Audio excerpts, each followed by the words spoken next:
पूरे जम्मू कश्मीर में एक अफवाह है कि वहाँ पे जब आपका डेलीगेशन वहाँ पे मिलने के लिए गया, अमित शाह जी बहुत गुस्से में थे वहाँ पे।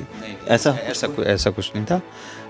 बेसिकली हम लोगों ने बात की, तो उन्होंने बात की, उसके ऊपर कुछ और बात हुई, तो उसमें उन्होंने कहा कि आप लोग किधर हैं, आप आए क्यों नहीं हैं, मतलब मैंने इतना कुछ दिया, आपने शुक्रिया क्यों नहीं अदा किया, मतलब मेरे पास क्यों नहीं पहुँचे आप।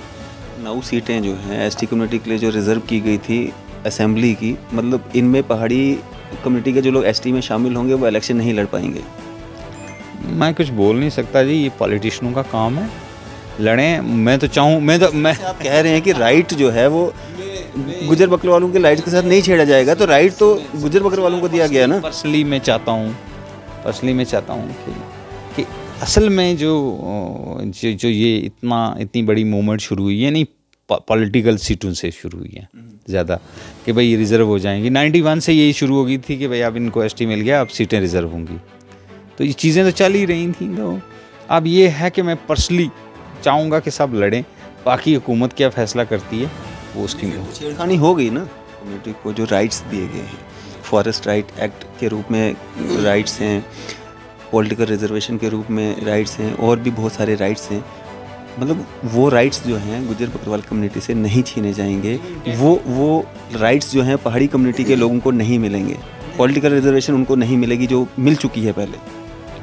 मैं आपको बोलूँ, उन्होंने कहा कि हम जो वहाँ बात हुई उसमें कहा गया कि आपका इतना है, हम इतना इंटैक्ट रख रहे हैं, आपका कोई भी राइट्स हैं हम इंटैक्ट रख रहे हैं, उनको हम क्या दे रहे हैं आपको इससे नहीं होना चाहिए, क्योंकि हम उनका ब्लॉक अलग कर रहे हैं। अपनी जगह सब ठीक किया, मैं जो जॉइंट एक्शन कमेटी बनी हुई थी इनकी बात कर रहा हूँ। क्या आपके हिसाब से इन्होंने सही किया, सब ठीक है? नहीं, मतलब देखें, इन्होंने एक आवाज़ उठाई, दिल्ली में आवाज़ सुनी गई, उन्होंने कहा हमें मेल क्यों नहीं किया, आप सीधा क्यों चले गए उसमें। हाँ, सीधा प्रोटेस्ट। उन्होंने मतलब इस पे भी उन्होंने कहा कि कैसे चले गए, आपने मुझे मेल किया, मैंने सारे मेल चेक करवाए, तो आपने मेल नहीं किया मुझे, आप मुझे मिलने आ जाते, मैं आपका मसला हल कर देता। जैसे आज आप ट्राइबल्स पे बहुत अच्छा काम कर रहे हैं, काफ़ी समय से आप ट्राइबल्स पे काम कर रहे हैं, और जिस तरह से ये जल्दबाजी में सब कुछ हुआ है, आपको नहीं लगता थोड़ा सा वेट कर लेना चाहिए था, अपने लोगों से पूछ लेना चाहिए था, बातचीत होनी चाहिए थी, कोई मीटिंगें होनी चाहिए थी, उनसे सलाह मशवरा करके जो है ये सब होना चाहिए था, या अमित शाह जी से मिलना होना चाहिए था?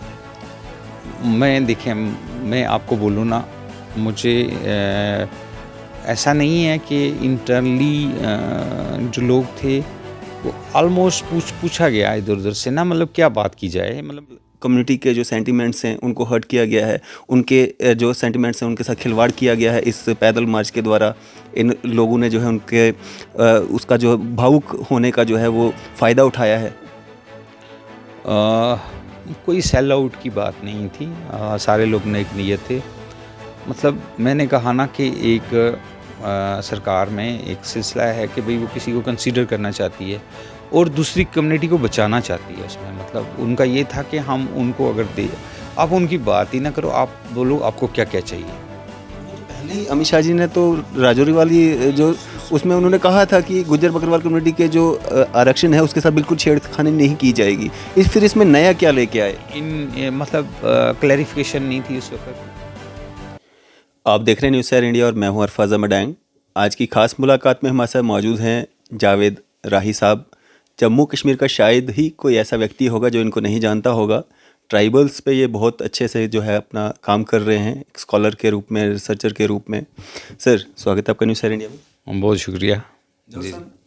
ये जो अभी एक घमासान चल रहा है एसटी स्टेटस को लेकर के, और जिस तरह से हमने कल एक इंटरव्यू किया था मुश्ताक बुखारी साहब का, वो कह रहे हैं कि मेरे पड़ोस में एक महिला रहती है जिसके पास 5 भैंसें हैं और मेरे पास 3 भैंसें हैं।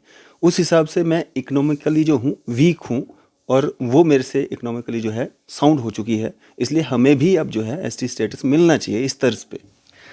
मुश्ताक बुखारी साहब अगर इकनॉमिकली वीक हैं तो मतलब बड़ी मतलब एक हैरानी की बात है। मेरे पास ना, मैं जब उनका इंटरव्यू मैंने देखा उसके बाद गूगल से मैंने पूछा कि मुश्ताक बुखारी साहब जो हैं उन्होंने अपना लास्ट प्रॉपर्टी स्टेटमेंट जो एमएलए होते हुए उन्होंने क्या भरा था, तो गूगल ने हमें बताया कि ये अवेलेबल है जो ही आप, कि इनका नाम मुश्ताक अहमद शाह बुखारी है। ये 2008 की इनकी स्टेटमेंट है जब वो एमएलए बने। उन्होंने बोला कि ये सुनकोट में रहते हैं, पुंछ में, और इनकी पार्टी है जम्मू कश्मीर नेशनल कॉन्फ्रेंस जो थी ये तब। इनके वालिद साहब का नाम मोहम्मद मकबूल शाह, उम्र 61 साल 61 ईयर, जो आज तकरीबन 75 ईयर है। इनके बारे में इन्होंने डिटेल में बताया कि मेरी जी एजुकेशनल क्वालिफ़िकेशन पीर मुश्ताक बुखारी साहब की 12वीं पास है, और इन्होंने लास्ट जो अपनी जो 12वीं पास का डिप्लोमा होता है वो उन्होंने हायर सेकेंडरी सुनकोट से लिया है। हालांकि वो बड़ा इल्म जो है आप उनके ज़रिए हमें पहुंचाते हैं, तो 12वीं से आगे उनका क्यों नहीं तालीम हासिल की, या कोई उनके पास लुदनी इल्म है, वो तो होगा, पीर साहब हैं। उसके बाद इन्होंने कहा मूवेबल एसेट्स जो आप ले जा सकते हैं, कैश वगैरह, तो उन्होंने बोला 5 लाख रुपये है 2008 में पीर साहब के पास। फिर इन्होंने बोला कि किसी और बैंक में इनके 900 रुपये हैं। फिर उसके बाद इन्होंने बोला कि अदर एसेट्स में इनके पास जो टीवी फ्रिज वगैरह उस वक्त रहा होगा, उस वक्त उन्होंने कहा ये को 20,000 रुपये का है। उसके बाद ये कहते हैं कि इनके पास एग्रीकल्चर लैंड जो है वो अपने विलेज में 150 कनाल है, और जिसकी जो इन्होंने बताई है कीमत 25 लाख रुपया 2008 के हिसाब से बताई है, और 10,000 रुपया 10 लाख रुपए की इनके पास शॉप्स हैं, मतलब दुकानें हैं डिफरेंट लोकेशंस में। इनके पास 20 लाख रुपए का मकान है, और इनके पास 3 लाख रुपए की अदर एसेट्स हैं जिसमें पोल्ट्री फार्म भी शामिल है। और इनका कुल जो इन्होंने अपने ऊपर बताया है कि मेरे पास कितना पैसा है 2008 में, वो है 63,20,900 रुपया। ये इनके एसेट हैं, लाइबिलिटीज़ नील हैं। तो ये पीर साहब की एसेट्स हैं, और उन्होंने कल जब एक गुजर औरत का नाम लिया और साथ में एक वर्ड बोला बेवा के लिए, जो कि बड़ा मायूब लफ्ज़ था। मैं पीर साहब को गुजारिश करूँगा, हमारे भी पीर हैं, हमारे भी जो घर के लोग हैं उनको मानते हैं, तो एक तो मतलब परहेज़ करना चाहिए झूठ से, और एक जो अगर आप मतलब इस वक्त सिस्टम ऐसा बना है कि आप कह रहे हैं कि हमारी एक डिमांड थी वो पूरी हुई है, कुछ हमारे लोगों की भी ख्वाहिशात थी वो भी पूरी हुई हैं, तो कुछ माहौल ऐसा बनाइए ना जिसमें हम मिल के रहें। कुछ ऐसा ना हो कि मतलब आप टॉलरेट करें। देखें, गुजर अगर कहीं हैं पुंछ जोरी में या जिस भी जगह पे हैं, आपके साथ रहते हैं, तो थोड़ा टॉलरेंस लेवल, थोड़ा उनको तस्लीम करिए कि हाँ ये यहाँ 40-50% लोग हैं, ये दिखाई देंगे, ये पॉलिटिक्स में भी दिखाई देंगे, ये नौकरियों में भी दिखाई देंगे, ये हर जगह पे दिखाई देंगे। तो मेरा ये है कि समाजी तौर के ऊपर हमें अगर आगे बढ़ना है, सोसाइटी को अगर आगे ले जाना, तो मेरा पैगाम है उन लोगों के लिए कि जो मतलब इस वक्त ट्राइबल स्टेटस, उन्होंने बोला कि एक भाई आगे चला गया, एक भाई पीछे रह गया। 2011 की मरदमशुमारी है लिटरेसी के लिहाज से पुंछ में, जो कि अवेलेबल है गूगल पे, पुंछ सेंसस बुक, उसमें निकालेंगे आपको पता चलेगा पुंछ में जो ट्राइबल में लिटरेसी लेवल है, जो गुजर बकरवाल इस वक्त है, वो 47% है, रजौरी में 42% है, तो अदर कम्युनिटी में 88-87% है वहाँ पे।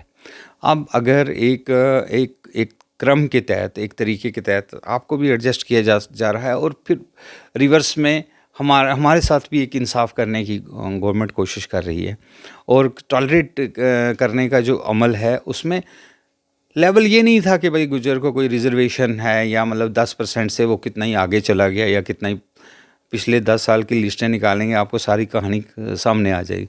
हमारा ये है कि इस वक्त हम सिर्फ एक ही इस्तदा करते हैं अपने इर्द गिर्द रहने वाले, मतलब मेरे कबीले के लोग हैं उनके इर्द गिर्द रहने वाले लोगों में, कि आपको सिर्फ टॉलरेट करना आना चाहिए। आप सिर्फ टॉलरेट कर लें हमें कि हम हैं वहाँ पे। जब आप ये तस्लीम कर लेंगे कि हम वहाँ हैं, तो आप हमें मतलब हम आपके भाई हैं, आपके करीब बैठे हुए हैं, टॉलरेशन आ जाएगी। उसके बाद आपको ये समझ में आ जाएगा कि ये इतने लोग हैं तो इतने तो दिखाई देंगे, क्योंकि हम पिछले एसटी स्टेटस से पहले कोई बंदा ही नहीं दिखाई देता था किसी नौकरी में। मेरे वालिद साहब चंडक गांव के रहने वाले, डीसी ऑफिस में सिर्फ एक आदमी था गुजरों का पूरे डिस्ट्रिक्ट पुंछ में, तो मेरे वालिद साहब थे, वो वहाँ क्लरिकल में थे। और हमारे घर में सुबह इस तरह मजमा होता था जैसे कोई एमएलए के घर में होता है, क्योंकि सारे लोग, सारी कम्युनिटी के लोग वहाँ आते थे, उनको साथ ले जाते थे, तहसीलदार के पास ये काम है वो काम है।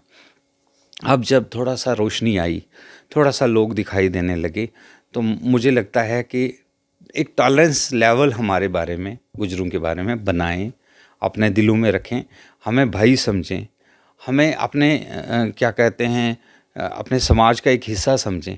ये ना समझें कि भाई वो कल मेरे घर में नौकरी करता था, आज तहसीलदार कैसे बन गया, फलां जो है वो इस तरह से चल रहा था तो वो कैसे पहुंच गया वहाँ पर।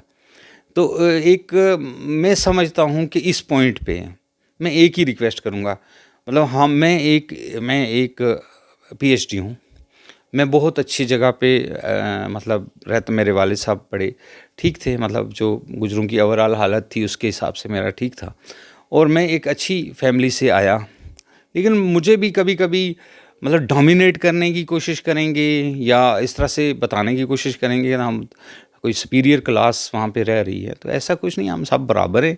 अब आप ट्राइबल अगर स्टेटस के अंदर कल आएंगे, हम चाहते हैं कि ठीक है, अगर आप का क्लेम सरकार ने मान लिया और आपको इस वक्त ट्राइबल में लेने के उसमें हैं, तो हम कहते हैं कि अब थोड़ा टॉलरेंस लेवल बनाएं, अब हमें बर्दाश्त करें। हमने तो आपको तस्लीम किया हुआ, हम तो सदियों से तस्लीम किए हुए बैठे हैं। ये एक बुनियादी बात थी जो मैं कहना चाहता था। और ख़ासकर सैयद मुश्ताक बुखारी साहब का कल का इंटरव्यू, मतलब बावजूद इसके के मसले हल हो चुके हैं, बावजूद इसके के मतलब कल होम मिनिस्टर साहब दिल्ली में उन्होंने कहा कि आपको इंटैक्ट रखा जाएगा, उनको भी दिया जाएगा, ठीक है, मसला हल हो गया ना।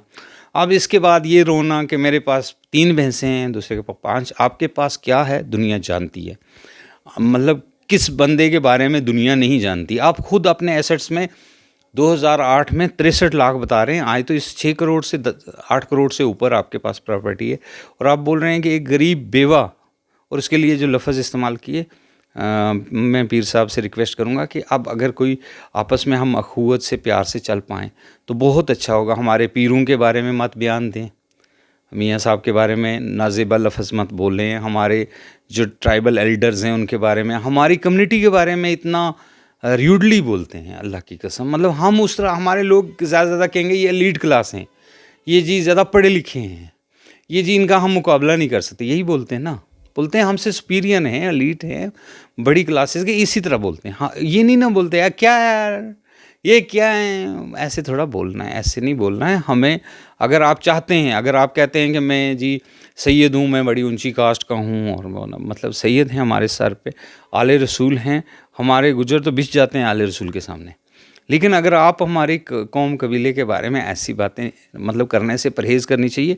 सिर्फ उनको नहीं, मैं सभी लीडरों को कहूँगा, सभी अपने भाइयों को कहूँगा, जो पुंछ जोरी में इस वक्त जो सिस्टम था उसको किसी हद तक परसों की मीटिंग ने बिठा दिया है। हालांकि मतलब गुजर चाहते थे, मतलब 100% गुजर ये चाहता था कि कोई और इसमें ख़ासकर इस तरह की कोई कम्युनिटी ना आए जो कि हमसे एडवांस्ड हो, और फिर वो मतलब हम compete ना कर पाएँ उनसे।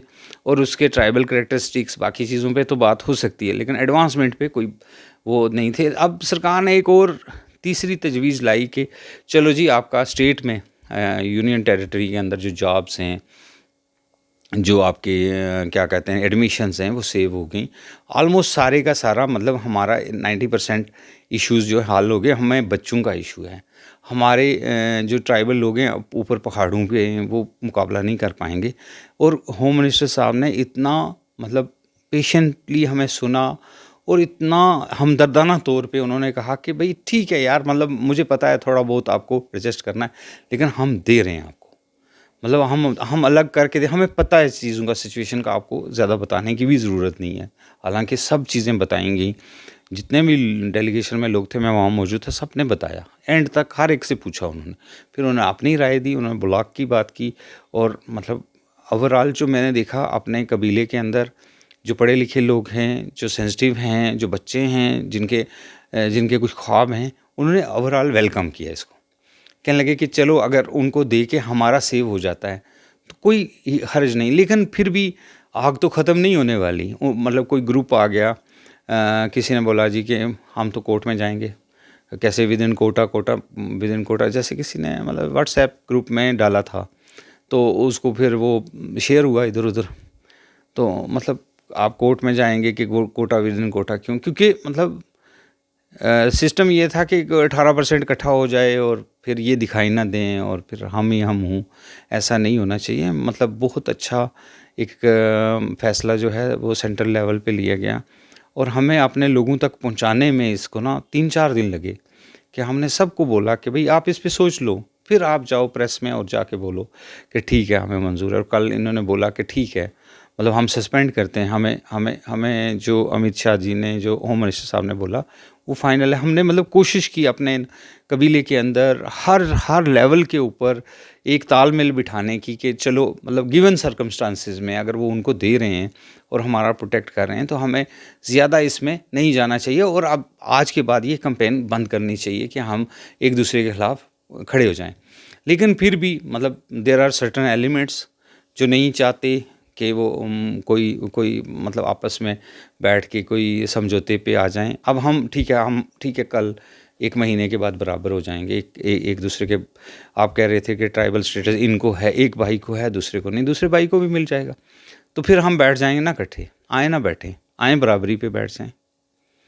मतलब मैं तो उनको अपील करूँगा, आए ना हमारे बराबर पे बैठें, हमारे साथ अपने उसी तरह से ताल्लुकात रखें, हमें मतलब हमें टॉलरेट करें, हमें बराबर का देखें। हाँ, हमारा कोई डीसी लग जाता है, हमारा कोई वहाँ एसपी लग जाता है, हमारा कोई अफसर लग जाता है, तो एकदम से ये बात आ जाती है कि नहीं गुजर है तो ये तो गुजरों की बात करेगा। मतलब उसको एकदम से पेंट मार देते हैं कि मतलब। और हमारे लोग क्योंकि अर्बन एरियाज़ में नहीं रहते, ज़्यादा वोकल नहीं हैं, बोल नहीं सकते हैं, ज़्यादा इश्यूज़ में आगे नहीं आते हैं। ऑफिसर भी अपने आप को, क्योंकि फर्स्ट जनरेशन है, हमारी पहली जनरेशन है जिसने ना किसी ने नौकरी देखी है, किसी ने कोई मतलब इमारत देखी है, किसी ने कोई कहीं वो सिस्टम में आया है उसने देखा। तो वो अभी फर्स्ट जनरेशन है, तो सेकंड जनरेशन तो ठीक हो जाएगी, लेकिन पहली जनरेशन के आते आते मतलब कि इतना डोमिनेंस जो है ना, मतलब वो ठीक नहीं है। आपकी सोसाइटी में दूसरे लोग रह रहे हैं, सिर्फ टॉलरेंस। मुझे मतलब जो सबसे मेजर सबसे इम्पॉर्टेंट बात लग गई वो ये है कि तस्लीम ना करना। जब आप तस्लीम ना करेंगे, हम इस कमरे में 4 लोग बैठे हुए हैं, अगर हम एक दूसरे को तस्लीम कर लेते हैं कि आपने एक जगह गिरी हुई है, दूसरे ने एक जगह गिरी हुई है, तीसरे ने एक जगह गिरी, तो मसला हल हो जाएगा। आप कहेंगे हाँ इसकी जगह है, इसको बैठने दो। अगर आप कहेंगे कि ये कैसे चढ़ गया यहाँ पे यार, ये तो कल नीचे बैठा हुआ था, ये एक सोफे पे कैसे बैठ गया, तो वहाँ से इशू जो है शुरू होता है। मतलब हमारे दुख वो सुनाने वाले जो दुख थे वो हमने अमित शाह जी को, जब हमारी मीटिंग हुई तो हमारे लोगों ने सुनाए, हर एक ने अपना दुख सुनाया, उन्होंने सुना आराम से, और उन्होंने एंड पे मतलब जो उनसे बन पड़ा अच्छा बेस्ट, और उन्होंने कहा मैं आपके साथ हूँ, आपको ज़रूरत नहीं है कहीं जाने की। तो मेरा ये कहने का मतलब है कि हमारे दुख जो है ना वो इससे आगे स्टार्ट होते हैं कि जिनकी नस्लों की नस्लें मतलब मजदूरी में, घरों में काम करने में गुजरी। ऐसे भी कुछ केस हुए कि वो मतलब वो उसके घर में हाली था और बाद में उसका लड़का तहसीलदार बना और उसी जगह लगा। तो मतलब ये इस तरह की चीज़ें बहुत सारी जगह पे कोर्ट, ज़फ़र चौधरी साहब ने एक आर्टिकल लिखा, उसमें इन्होंने कोर्ट की इस तरह की मल्टीपल इस तरह के हैं कि बाप जो है गुजर एक घर में वो लकड़ी बेचता था, उसका बेटा तहसीलदार बना, या किसी का बेटा एसएसपी बना, किसी का बेटा मतलब पहली नस्ल है। हमें तो देख के ही खुशी होती है यार। कहीं मसूद चौधरी साहब जब पहली बार डीएसपी बने गुजरों के, तो एक दुनिया उनको जाती थी देखने के लिए कि हमारा डीएसपी वर्दी लगे हुए कैसा लगता है। हाँ, मतलब हम उस से निकले हैं। अभी हमारी अभी शुरुआत हुई थी कहीं से ना कि हमारे लोग दिखाई देने लगे थे। तो उसके ऊपर फिर ये मतलब मैं इस सारे जो घटनाक्रम है इसमें इम्पॉर्टेंट ये था कि भाई हमारा सेव हो जाए, क्योंकि हमारा कोई बंदा अगर 18% आप इकट्ठा कर देंगे या 20% भी दे देंगे, तो मुझे नहीं लगता कि हमारा एक भी बंदा उसमें compete करके आ सकता था अगर ये इकट्ठा रहता। और अगर इकट्ठा होगा तो हम compete नहीं कर पाएंगे, सिंपल बात है। कोर्ट में जाने की बातें हैं, मतलब कोई लोग कोर्ट की बातें करते हैं। आप जब कोर्ट में जाएंगे तो दूसरे लोग भी जाएंगे, वो भी साबित करवाएंगे कि भाई एथनिक ग्रुप क्या होता है। एथनिक तो होता है ब्लड, गुज्जर एथनिक ग्रुप है क्योंकि वो ब्लड है, एक ही ब्लड के, जट एक ही ब्लड के हैं, सैयद एक ब्लड के हैं, वो एथनिक ग्रुप कहलाएंगे। और एथनिक सेंसस हुआ जम्मू कश्मीर में 1986-87 में, उसकी रिपोर्ट तो रजिस्ट्रार जनरल साहब के पास है और वो अवेलेबल भी है, नेट पे भी, गूगल पे सर्च कर लें, उसमें पता लगेगा। कास्ट को कहते हैं एथनिक। तो मतलब कुछ लोग अगर चाहेंगे कि भाई कोई अदालत में जाने की सोच रहे हैं, तो मतलब जाहिर है कि दूसरी पार्टी भी कोई कमज़ोर नहीं होगी। तो ये मुझे लगता है कि ये नफ़रतें ख़त्म करके अगर आप करना चाहते हैं, अगर वाकई इक्वलिटी पे आके आप ख़त्म करना चाहते हैं, तो ये मौका है। आइए बैठ जाते हैं बराबर में, क्योंकि मुझे पता है कि ये चीज़ें आगे चलनी है, फिर और लिंगर ऑन होनी है। ऐसा नहीं था, हमारे पास कुछ नहीं था तो भी हम बराबर नहीं थे, हमारे पास कुछ था हम तब भी बराबर नहीं थे। अब कल हम कोई आदमी ऊपर बैठा हुआ कहेगा कि नहीं मैं इसके बराबर हूँ, आके बैठ जाएगा। कोई बात नहीं, आप भी ले लें ट्राइबल का मज़ा, हमने भी ले लिया, हमारा अलग कर दिया। हम बहुत पूरी कौम शुक्रगुजार है इस वक्त कि हमें बचा लिया, थोड़ा सा हमें एक कुशन दे दिया, थोड़ा सा हमें एक सहारा मिल गया कि हम बच गए इसमें ना। कि अगर सिस्टम इकट्ठा कर देंगे, आप दोनों ब्लॉक्स को इकट्ठा कर दें, एक भी बंदा हमारा नहीं मिलेगा, ना केएस में आपको मिलेगा, ना आपको डॉक्टरी में मिलेगा, ना एडमिशन में मिलेगा, किसी जगह नहीं। तो इसमें जो निकल आया जो प्रपोज़ल था, यकीन करें जब उन्होंने मतलब इस प्रपोज़ल के ऊपर डिस्कशन शुरू हुई, तो मतलब मैं खुशकिस्मत आदमी था, मैं सोच रहा था कि चलो इस बहती हुई इस सैलाब में से हमारा बड़ा हिस्सा जो है बचा दिया। और मतलब हमें हमेशा रहा कि गवर्नमेंट ऑफ इंडिया जो है ना, उसमें बड़ी सोच है, समझ है। ऐसा नहीं है कि वो मतलब एकदम से हाथ मारते हैं या एकदम से रात को ऑर्डर आ गया, तो ऐसा नहीं होता। काफ़ी उनके सोच विचार, वहाँ थिंकर्स बैठे हुए हैं, बड़े बड़े थिंक टैंक बैठे हुए हैं, उनको समझ आती है कि ना गुज्जर क्या कह रहा है, वो क्या कह रहा है। आपकी सुनी गई, हमारी भी सुनी गई। तो एंड पे मैं यही कहूँगा कि टॉलरेंस आपस में ना तस्लीम कर लें। आइए हम तस्लीम कर लें कि पुंछ के अंदर जब आप अर्बन एरिया को निकाल देते हैं, तो हम मतलब 50% से ऊपर, रजौरी डिस्ट्रिक्ट ले लीजिए, रजौरी में हिंदू जो हैं, हिंदू वो कॉन्स्टिट्यूट करते हैं 38%, गुज्जर कॉन्स्टिट्यूट करते हैं सम 38 to 40%, ठीक है। मतलब जिस तरह से सेंसस बोलता है, हालांकि सेंसस के साथ राज़ी नहीं है क्योंकि अपर रीचेज़ में गए हुए हैं जब सेंसस होता है। बाकी जो बचते हैं वो उसमें कश्मीरी भी आ जाते हैं, उसमें बाकी लोग भी आ जाते हैं। इतना हल्ला गुल्ला है कि इंसान जो है सोचता है यार हम कहीं हैं भी हैं कि नहीं हैं। तो एक मतलब एक आइडेंटिटी की बात थी, एक ना अपने अपने लिए स्ट्रगल कर रहे थे। अगर ठीक है आपको कुछ मिला, हमें कुछ, उसके बीच में से फिर से हमारा सेव कर दिया गया, हम खुश हैं, आपको भी खुश होना चाहिए। इसको हमारे साथ सेलिब्रेट करना चाहिए कि हाँ चलो ठीक है आपको मिल गया। ये नहीं हो कि भाई कल जिस तरह से बातें चल रही हैं, कल कुछ और परेशानियां हों, एक कोर्ट में जाएगा फिर दूसरा भी जाएगा। कश्मीर से शुरू हुआ पैदल मार्च, जॉइंट एक्शन कमेटी बना, पैदल मार्च हुआ, लड़के बीमार भी हुए, हॉस्पिटलाइज भी हुए, और आते आते मतलब 14 तारीख को वो शुरू हुआ था, 14 नवंबर को एकदम से जो है पैदल मार्च को सस्पेंड कर दिया जाता है। एकदम से डिवकॉम के साथ जो है मीट होती है, एकदम से अपना अमित शाह जी के साथ मुलाकात होती है। ये एकदम से कैसे हो गया सर? नहीं मतलब मुझे लगा मैं तो क्योंकि उसमें पैदल मार्च वाले या जॉइंट एक्शन कमेटी का हिस्सा नहीं हूँ, मुझे तो अचानक इन्होंने फ़ोन करके बोला कि आपको जाना है। मैंने कहा मैं तो इसका पार्ट ही नहीं हूँ, मैं कैसे जाऊँगा। तो फिर कुछ ट्राइबल एल्डर्स और मतलब जो हमारे वहाँ जो जॉइंट एक्शन कमेटी के लोग थे, उन सब ने फर्दन मुझे कहा कि नहीं आप हमारे साथ चलें। मुझे लगा कि वो पहले से कुछ मतलब इस पे एक्सरसाइज चल रही थी कि मतलब कैसे क्या किया जाए। तो फिर इनको मतलब बुलाया गया और यकीन करें कि